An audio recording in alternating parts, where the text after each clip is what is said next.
Welcome to the secret of getting thousands of credits in Assetto Corsa EVO, which means you can buy your dream cars and become a better driver as well. This is the fastest way to get credits in Assetto Corsa EVO at the moment, and it's super fun as well. It's of course a driving academy, and we're going to start off here with sports car, and I'm going to show you how to do this. So we can start off in Brands Hatch, the first one, and you can see the arrow pointing to a very late apex here. So this is the first driving challenge to get those credits, and we want to aim for a late apex. And actually, this is the key for taking Paddock Hill Bend at Brands Hatch in any type of car, in my experience.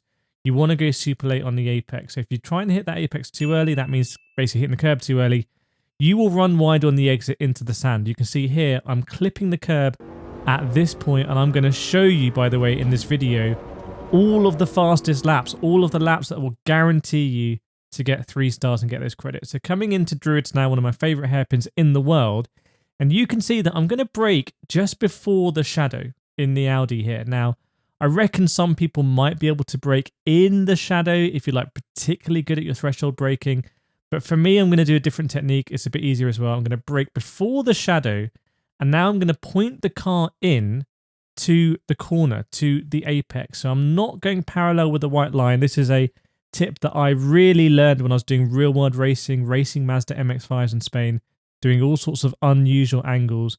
And you can see we're aiming for that apex there. We're aiming for the curb there, and we're going to try not to go too deep. This is very difficult to do, actually, to rotate it around the corner. So you might need a little bit of practice. Keep an eye on my inputs on the right-hand side. Look at my brake. We're going to come off the brake, and then we're going to get on the power. That green there on the throttle, I think, is the throttle blip, automatic throttle blip. So I've hit my point here that I want to hit, and we're going to try and rotate the car around the hairpin critically without engaging the traction control too much. So we probably will engage traction control a little bit. So you can see the traction control icon is going to be under the ABS icon. There we go, flickering, but not too much. We keep the revs high, and that means over the line. Look at that, at 20.340. You just have to follow my tips here, and you will also get those 3 stars. Let's go on to the next one. And this is one that I actually did live on stream in my first go. I love driving this car. I feel at one with it. So we're going to approach the left-hander here. It's very important you start wide. Have a look how wide I am, and try and look out for those little bollards. If you're a ACC player, you'll know this very well as well. So we're going to try and apex just before those bollards. If you miss the apex here, you will just run wide on the exit on the right-hand side, and you will get a track limit penalty, and your lap won't count. So you can see how close I am to these bollards. This is actually the critical bit to this whole lap, because it's going to set up the next corner as well. So we're there. We're well over the curb on the left-hand side. That's not going to be track limits. And you see on the right, we just keep the left wheel on the curb as well. So if you run over that curb with the left wheel, you will get a penalty. Now here, you can see where we're going to start braking here. Now, this is a very difficult corner. I don't pretend this is an easy corner, but have a look at my braking. We're going to kind of, again, come in a little bit tight into the corner and rotate the car near the apex. So we're on the brake here, just teasing it around that level. I don't want to engage the ABS too much. You can see the ABS icon was flickering. I am on the SimuCube active pedals, so I will be able to have ABS and all that coming through the brake, which is insane. But no matter what pedal, if I was doing this on my Logitech G923, it'd be exactly the same. I wouldn't want to be engaged in the ABS that much. And then I'm going to be trying to push the car around a little bit. The thing I want you to keep an eye on is actually my steering angle is relatively consistent. Like I'm not, massively changing the amount of lock on the wheel. It's quite consistent and quite smooth. So my steering wheel is quite smooth here, and that means I'm effectively steering with the throttle. You can see the throttle on the right-hand side is jumping around a bit, and I'm using that to push the car around. On the right-hand side there, we just want to run it wide, open up the steering wheel, have the wheels going nice and straight on the car. That's going to be maximizing acceleration. It's a run down to the line, and if you followed my tips, then let me know in the comments if you're also getting these 3 stars or where you're struggling. Right, now we're going to go on to the most difficult one for a lot of people. I've had loads of comments from you guys already saying I can't do the EV one. So this is the trick. So by the way, have a look at my starts here. You can actually basically release the brake a little bit before the red light, and you can get a nice acceleration on your start. So what we're going to do here is very difficult actually in this EV. This is roughly going to be my braking point, but we're not going to brake super hard, slow the car down, and then get on the power. We're going to kind of tease the car through the corner. And I'm actually fascinated by driving electric cars. I don't like the sound of this car. I don't like the sound of the Alfa Romeo electric car in the game. It's absolutely terrible. But I do like a series like Formula E. I do spend a lot of time chatting with Formula E racing drivers. And it's very interesting to see how the motor actually works. So here, in these corners, have a look at my inputs because you want to be balancing essentially the brake and the throttle. There isn't, because these cars are all electric motors, they traction through the corners in a very different way. You can't manipulate the car on the brakes in the same way that you could in the Cosworth. In this Alpine electric car, you kind of have to push through the corners. You have to get on the power more earlier than you would think. You don't want to slow the car down too much on the brake. It's about carrying speed through. So again, the critical part here at Brands Hatch on this corner is that you really want to get very close to the bollards, which I've done here. I would say this is the sort of steering angle that you want. You don't want too much more than that. Looks like I need to actually update my steering angle on my rig as well. And then the run down to the line here, that is going to be, pretty close, but we did it. So that's how you do it on that one. You've got to roll through the corners.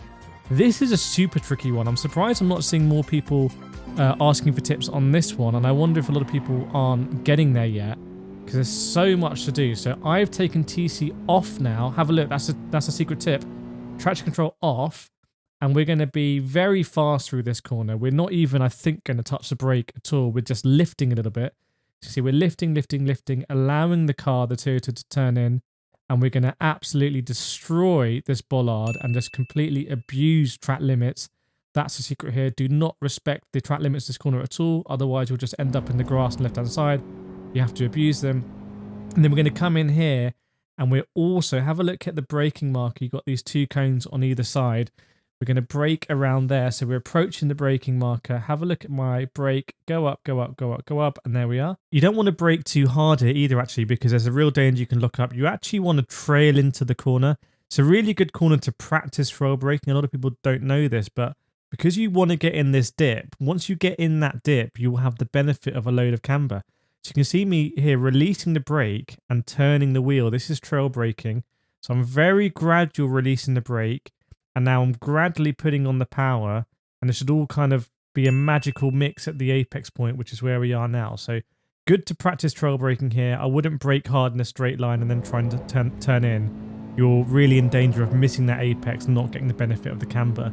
Last corner, so tricky. The camber here is really not favourable. Again, Evo very helpfully put these two cones here if you've been wondering what they're for. And you can use that as a braking marker. See me starting to brake as I get near those cones. And what I'm going to do in this corner is I'm going to try and, again, gently kind of approach the curb on the right-hand side. You can see the wheel turning. Ideally, you would line up the car just before you start braking rather than doing this in the braking phase. That means you're going to use more of your tyres for braking in a straight line, and then you're going to ease off the brake and do that trail braking.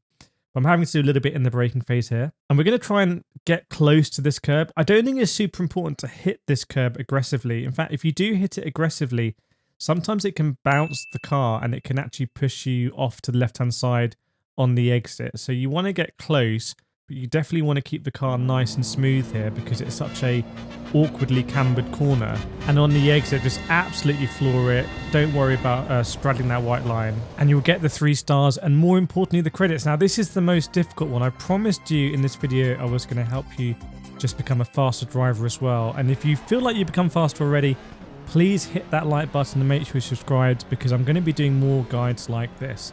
So really going to be helping you out in the future. I don't want you to miss out. So we're coming into Paddock Hill Bend, Brands Hatch, this time in the Alpine. A lot more power in this car than the Audi we were driving before. It's generally just a more fun car to drive. And you can see again, we're going to be trying to hit that late apex. It's helpful sometimes to start wide and then dive in. It can be a bit scary because you turn in quite late. See, this time again, we're apexing around the cone, just a little bit before the cone. And the later you apex, the better. Because that means we can be full on the power here, all the way down the hill into Druids. And we're going to brake a little bit earlier here. Even though the Alpine, I think, has really good brakes, we're going to brake earlier here because it's a bit more maneuverable in the corner.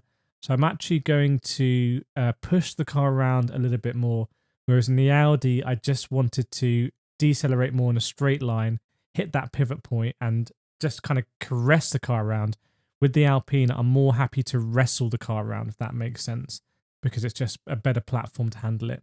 So you can see we're not going to be quite as narrow as we were before. You can see the apex just coming into view, and I won't mind this time going a little bit deeper into the corner and maneuvering the car. So keep an eye, the brakes there. I've realized that I've got a little bit more time to play with, and we're going to be able to use the throttle to push the car around. So different car to be aware of, this one, the Alpine. And we're going to see it going around Druids now. You can see the apex point. Sometimes you can do this as a double apex. You can kind of clip on the way in, go really deep, V it off, and then come back and clip on the outside. I'm definitely doing much more, like I said, of a U-shaped approach here, kind of like maneuvering the car around because it's a better handling car. Then on the power on the exit, not getting a track limit penalty. Coming in for the left-hander again, we start wide. We're going to aim again for those bollards. You just cannot afford to miss them. It will be a disaster if you do. You'll have to sacrifice, you either sacrifice a load of speed on the exit, or you'll just run so far wide you'll get a penalty. So we're probably not as close as I would like to be fair. I think being even closer is probably better. But again, you can see my hand position there, and you can see the amount that we run wide on the exit just on that curb. And then we're lining up for the tricky left-hander here. So I'm a bit more hesitant in this car to sort of brake later. So we're braking a little bit early, and we're going to be feeling this one around. We know what we want to do. We want to maneuver the car to get around the left-hander on the power without it bogging down or running too deep. What you actually don't want to do here is run deep into the sort of Indy run-through, the Brands Hatch Indy circuit run-through. You want to keep it quite nice and tight. And again, because the Alpine is such a nice platform for rotating, I'm happy to keep it tight and maneuver it around the curb. Whereas if the car was more understeery, I might want to shoot off the apex a little bit, slow down, maneuver at a slower speed, and then come back in. So we're hugging the curb here, very similar to my approach at Druids, trying to balance the car, feel the car. Force feedback so important for this. This particular setup is a Moser R16 and a Asher Artura GT4 with the SimiCube active pedals. Definitely go to www.simracingdiscounts.com. That's my website where I try and get you the best deals on all sorts of equipment. But here we go. Coming to the right-hander, very tricky corner. Very easy to go too deep here. I know a lot of people watching, you will have tried this and gone too deep. So hopefully really helpful to see the braking marker. That's where we're braking. And we're going to aim for the apex here. You can afford to miss this apex, to be honest, because there is a nice bit of camber. There's different lines you can take. But what you can't afford to do is be locking up at this stage and not having the rotation. If you're turning here and if you're turning the wheel and the car's not turning in, you're just carrying too much speed, because it's quite a high speed corner anyway. And that means that you can't manipulate the car as easily on the brakes as you could in the low speed corner. So you just need to shave off quite a bit of speed in a straight line on the brakes quite hard. And then when you turn in, you're hopefully going to get close to the apex. You are definitely going to understeer here. You can see here, I'm not particularly close to the curbing, but it becomes very quickly more on the outside. This will 100% do. This is going to get you the 3 gold stars. But if you want to be absolutely elite, you want to be getting close to the curbing inside. But here we go. On the outside, running wide, and then this corner, very important that we cut it. Incredibly important we cut it. It might shock you to see how much you can cut this corner. We got some helpful cones here from Evo for the braking. You can see we're starting to brake now. Brake early, earlier than you think, because it's a tighter corner than you might think, but there's also quite a nice bit of runoff on the exit not a lot of people use. So again, we're going to aim for the bollards. Very easy to miss. If you're not getting close to these bollards, you're really not doing this corner effectively at all, Westfield corner. So you can see the car now is nicely balanced on the brake. And again, I'm using the brake here really to steer. Now coming off the brake onto the throttle, actually a little bit of counter steering as we go on the throttle. So you can see how much fun this car is to drive appropriately at 110 miles an hour, I think it is. So you can see there, counter steering all over. Quite funny, actually. And then you can use that runoff on the exit. There is some geodrop there on the other side of the curb. This corner, unbelievably tricky as well, because it's like the previous one, but it's also blind. You can't see the corner, so you kind of have to feel it on the brakes. By the way, just how good are the graphics at this situation? Really feels like Brands Hatch. on kind of a late summer's evening. It's pretty cool to see. Assetto Corsa Competizione was also really good at Brands Hatch. So you can see how wide I am here. I know I need to get wide all over the white line on the left-hand side because I need to open up this blind corner as soon as possible. They do have the bollards there, but you often can't really see them that easily because they're lost in the background. But what's important is, again, we're using the brake to really manipulate the car to turn in. I wouldn't be able to do this in the Audi. Even though the Audi, I think, is four-wheel drive, it just doesn't have the maneuverability of this Alpine here. See, we run very wide on the left-hand side, and we get over to the right-hand side to open up left-hander here. You can see the cones, this sort of line here, which is where we're going to start braking. So we're braking around there. If you remember, you don't want to brake too hard and lock up. You actually want to trail brake into the camber so you can see the curb is very inviting. It's a very satisfying corner, this. You can carry more speed than you might think. It's really quite nicely angled, and the curb is super nice as well. One of the nicest curbs in motorsport, this. You'll understand that if you're if you've traveled the world in terms of driving all these tracks and all the different sims. It's such a nice curb. So we're all over it. You can maybe get a wheel even on the other side, get close to that cone, and then we're going to power out, run wide on the exit, but not too wide because the curb on the outside can really upset the car. So now the last corner in the Alpine, we're carrying a lot of speed here. So it's kilometers an hour because it's French, isn't it? 184 kilometers an hour. And we're going to be braking here, slowing down where the cones are. And we're going to be trying again to get really close to the curb on the right-hand side. Don't need to smash it. Don't need to hit it. Not going to gain too much if we cut it. But we do need to get close to it because every half a meter you are away from that curb is going to cost you so much time as you lose the benefit of the camber. And the road just runs away from you on the exit. It's a really evil corner, actually. Really deceptive corner. Very different to the way you approach this if you've come off the Indy circuit. And the Brands Hatch GP circuit, you're coming in here really, really, really fast. But you can see here, I've managed to get my line pretty good. So the curb is in view. We can start to straight line it. Look at the power. Trying to be brave. Have that max power. And it's going to be the run down to the line. Keep it to the right-hand side.